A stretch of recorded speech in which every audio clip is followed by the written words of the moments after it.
Hey, what's up, everybody? Alf here with some more Great League GBL. This time, we're doing something a little different today. I've never done this before. I know many of you come here and enjoy watching me struggle bust my way through my GBL battles live, but I was given something pretty spectacular by one of our community members. I haven't watched all of it yet. I've been teased about what we're going to be seeing here, but I figured it might be fun to try something different. So I've not watched these battles yet. We're going to go ahead and watch these together in real time. We'll do, I guess, a sort of shoutcast analysis thing. We'll sort of see how these battles go, and we'll just have a little fun with it. What I was told about these battles was that the team is Wobbuffet, an XL Wobbuffet, an Umbreon, and a Shadow Gardevoir. So in case you were worried, this first two Pokemon were going to make all of our games really slow. Shadow Gardevoir is either going to win or lose in a matter of seconds. So it should be really fun. I hope you'll enjoy these battles with me. I haven't seen them yet. So why don't we just get started, yeah? All right, well, good luck. Let's see how these battles play out. We see the Wobbuffet lead into a Toxicroak. Now, you're a psychic type. That part's good. I assume Mirror Coat will kill a Toxicroak if you hit it, and you don't take a lot of damage from counters. I feel like the opponent here just doesn't really have a clear idea of what they want to do. I certainly wouldn't, but this brings joy. So Sludge Bomb comes in. Wow, that does not as much damage as you would think. And let's see, I can't imagine this Toxicroak is going to let Mirror Coat land, right? Even from a Wobbuffet, I assume a Mirror Coat. Yeah, there's the shield, first shield out, and we see a switch over to an Alolan Ninetales, and I think we just sort of see the Wobbuffet stay in here. It has return, so it is certainly possible to do a whole lot more damage than Mirror Coat. I'm sure no shield being used here. The Weather Ball comes in, tickles once again the Wobbuffet, just sort of soaking up these shields, finding shield advantage. It's actually kind of nice to have that Shadow Gardevoir in the back because Umbreon and Wobbuffet don't need shields. The return wow, that's what return does. Okay, well, we see the Gardevoir come in, finish off the Ninetales, takes a lot of damage in the process because that Ninetales was on Charm. But let's see what else they've got. Oh no. I don't think that was necessarily the line. Obviously, they still did almost kill this Gardevoir, but that entire Altaria regrets it was used for such purpose. We get the second shield there, and while Toxicroak is pretty good against an Umbreon, it has a hard time finishing one off. And you know what? Why not just bring the Wobbuffet back in and Mirror Coat? We finally might get to see whether or not Mirror Coat can one-shot a Toxicroak. Although it looks like, oh, there's the shield. Okay. I'm just hoping. I just want to know for science how much damage Mirror Coat does. Most of these moves have been pretty unimpressive, but you know, a double super effective Mirror Coat feels like it should do the job. It absolutely, absolutely almost does it. GG's, well done in our first battle. That we didn't even see the Umbreon. Didn't even get a chance to shine. How disappointing. So we'll see again. So there's the team there for you. Again, with the XL Wobb with return, the Umbreon, and the Shadow Guard. That worked out pretty well. The team was a little soft to what the opponent was the opponent was soft to what we were doing, and we'll see if game 2 goes just as well. So we see the Wobbuffet in the lead again against the Stunfisk. Wobbuffet is on counter. So you're going to be able to add on damage. We see a little bit of lag to start the game, but doesn't seem to matter. But you see that damage really pile up against the Stunfisk, more so than you've seen this Wobbuffet do damage to anything else. So I'll be curious to see just how bulky and tanky this thing is. We see the Earthquake going for the big move, and that doesn't even come close to putting you out of the green. Now, both Mirror Coat and Return kind of disappointing moves here. They're both resisted, but Return is just a slightly more powerful move. So we see the Return thrown. It doesn't do a whole heck of a lot of damage, but it does enough chip damage to sort of make this matchup more awkward for the Stunfisk player. I imagine they're just going to straight Earthquake at this point, but oh no, there's a Rock Slide, maybe trying to fish for a shield, but I mean, I just don't think Wobbuffet shields. I think that's kind of kind of how it works. And this time we see the mirror coat get thrown. We'll see a little bit about how much damage this can do. I just don't see it doing much. Yeah, that's not enough, but you're just really looking for the chip damage here to close out this matchup. You're probably just out of earthquake range here. So we'll see if there's a shield here. I'm gonna guess no. Nope, no shield. Nope, not enough damage. And we're gonna see if the counters can get it. Farm up that energy, hit the next thing. Oh, it's a Skarmory. Hit it with return. Those air slashes just don't do enough damage. Again, this move is resisted. And the double steel types here, pretty awkward for that Shadow Guard in the vac, but lucky enough, this is switch lock. So Umbreon's just gonna come in. No shield's been used for either player yet. And provided that last Pokemon is something that Shadow Gardevoir can deal with, this whole matchup is going to be about finding either advantage or staying at parity and winning, or finding shield advantage. And at that point, Shadow Gardevoir becomes an absolutely unstoppable monster. So we see the first charge move come in here for the Umbreon. No shields used yet for either player. I think they're both potentially looking to maybe set up their last Mon. And Umbreon's going to win that race to the next charge move and get that out as well. So this is the first real opportunity, I think, for this Skarmory player to flex a shield, and they will not. So they're definitely leaning on it, and they don't get that charge move off either. That's brutal for them. Their last Pokemon is a Venusaur. So once again, that Shadow Gardevoir is not looking like it's going to be particularly strong. It is on Charm. So Venusaur will resist that, but the thing is that you know, the shield will have to get you some of it, and even with those resisted charms, that Shadow Gardevoir is going to do a lot. The switch timer is now up. We do see a shield on Umbreon though, just sort of trying to find put some damage on this thing before the matchup ends. We do see the Gardevoir come in. I think we were supposed to see a Stunfisk there, but well, it didn't happen. Let's put it that way. Gardevoir is going to shield this and just go for that aggressive charm down.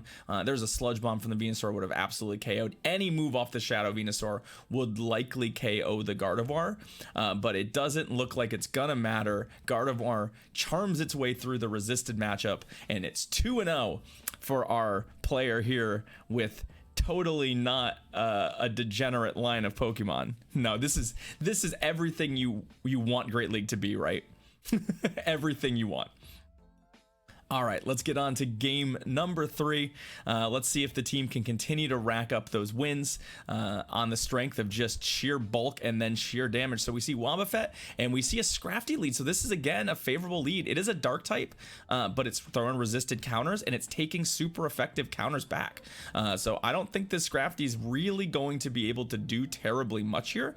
The worst case scenario in some cases would just be that they use you for a power-up punch bag, right? That they just run up 4 power-up punches and then find a way to hit. But instead, what they do is they power-up punched once and dipped. This is the second time we've seen an Alolan Ninetales swapped in here. Now, this one is on Powder Snow as opposed to Charm, but those are not doing a whole lot of damage. We see the return land there. Nobody's planning to shield anything out of a Wobbuffet, but that return plus these sort of neutral damage counters are really starting to add up. And I did misspeak. This is on Charm as well.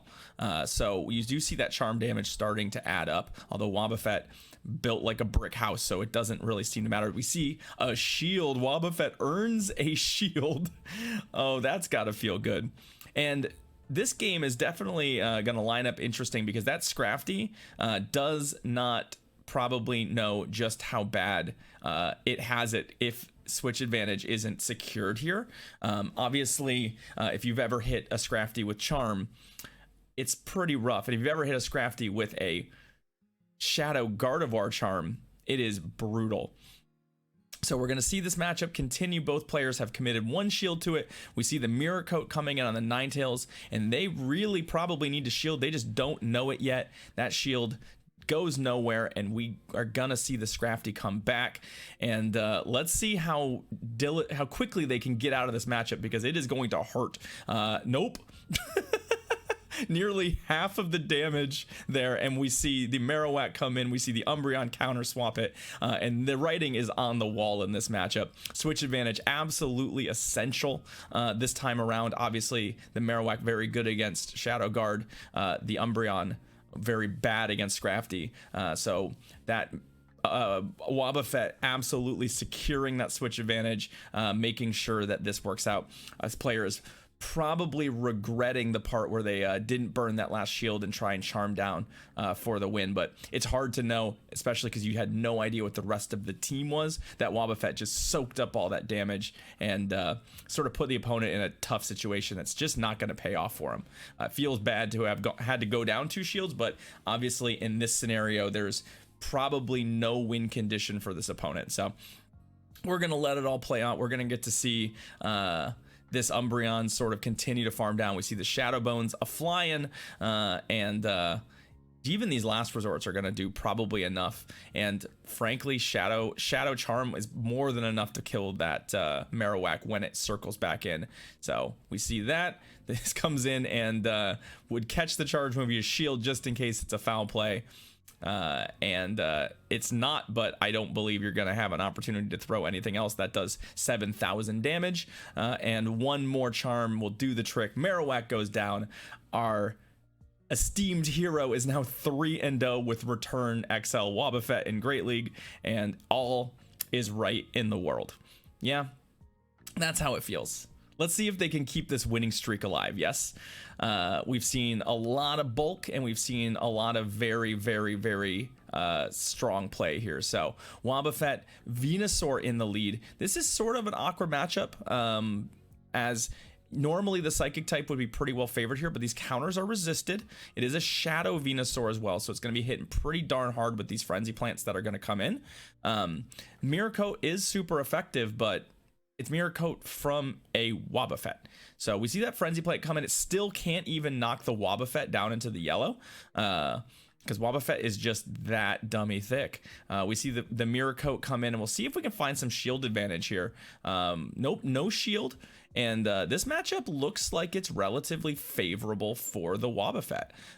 Certainly there's more to come here, but this next Frenzy Plant also isn't lethal, but we do see the first shield come out. I think protect it a little bit. Make sure you win switch advantage for your back two. Shadow Guard seems like it could be very, very good or very, very bad, depending on that. Now, it looks like the opponent might be struggling a little bit. I've seen a couple Vine Whips not come through, and I wonder if they might be experiencing a little bit of lag. They shield there as well. Both players committing a shield to this matchup. The counters starting to add up. And let's see, the second shield is going to come down for Wobbuffet here. So absolutely committing to maintaining switch advantage. It's kind of weird to see the Wobbuffet 2 shield, but unfortunately those missed Vine Whips a little earlier starting to add up, and they could not get to another charge move. We see the Azu come in. Wobbuffet going to be able to throw return at it, and obviously very, very glad to have earned switch advantage there, as Umbreon is extremely bad there. So we see the Gardevoir swapped in aggressively to prevent a farm down there, and they do have a fire type. They have a Talonflame. So these charms are adding up, but very, very slowly. So we are going to see this Talonflame knock down the Gardevoir, the Flame Charge getting in there, getting some damage in. And we see Umbreon coming in, so this is looking pretty rough. We've got Talonflame with a Flame Charge already banked, and the only Pokemon left is that Azumarill. There's gonna need to be some creative play here to find a way to make sure that you can actually get out of this matchup. Now, the question is, will we see the Brave Bird here? It's boosted. It should hit very, very hard if we see it. There is the Brave Bird, knocks our Umbreon down into the red, but it's not quite enough to kill it. The Umbreon does still have quite a bit of health, and we're gonna get to see some very, very close play at the end. This Azumarill is relatively low. It needs to throw a charge move or risk taking a last resort, which will hit for some real damage. And this last resort coming in is something. Depending on this Azu's moveset, it may have trouble actually finishing off this Wobbuffet. So we see the charge move coming in. Wobbuffet is a very, very thick mon. What kind of move are they going to throw? They throw the Ice Beam. Ice Beam, decent, but does not quite finish them off. And you know what? The Wobbuffet is just going to be thick enough. Wow. You know, I think they wanted to preserve a little bit of energy there, and they just underestimated Wobbuffet's thickness. That's 1 HP, throwing that Mirror Coat, getting the win. Absolutely brutal finish there for our Azumarill player on the other side. And, well, Wobbuffet is now 4-0 in this GBL set. I knew that the set was amusing, but that's... Wobbuffet truly is the hero we deserve.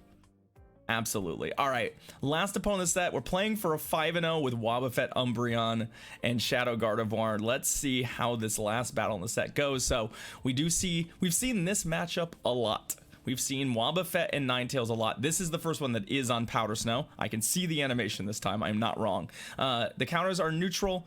These Powder Snows neutral. Lots of neutral damage thrown around. And it's just going to be kind of a slugfest. We're going to see a Weather Ball come in. Those Weather Balls don't hit particularly hard on Wobbuffet. And I think we're going to see straight up go for that return. Try and get a little extra damage in. Prey on the tendency of players not to shield Wobbuffet. Obviously, it doesn't hit that hard, but it hits hard enough. Knocks the Ninetales into the yellow, and we get to see a little bit of an advantage here. The Wobbuffet's got plenty of health. Worst case scenario here is probably a Dazzling Gleam, which would hit for a little bit harder. We do see the Gleam knocking into the yellow, but realistically, Wobbuffet's still kind of out ahead in this matchup.